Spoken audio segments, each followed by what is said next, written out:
وَلِكُلِّ أُمَّةٍ جَعَلْنَا مَنسَكًا لِيَذْكُرُوا اسْمَ اللَّهِ عَلَى مَا رَزَقَهُم مِّن بَهِيمَةِ الْأَنْعَامِ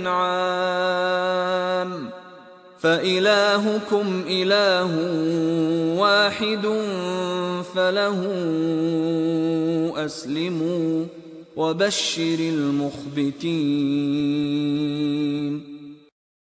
اور ہم نے ہر ایک امت کے لیے قربانی کا طریق مقرر کر دیا ہے تاکہ جو مویشی چارپائے خدا نے ان کو دیے ہیں ان کے ذبح کرنے کے وقت ان پر خدا کا نام لیں۔ سو تمہارا معبود ایک ہی ہے تو اسی کے فرمانبردار ہو جاؤ اور عاجزی کرنے والوں کو خوشخبری سنا دو۔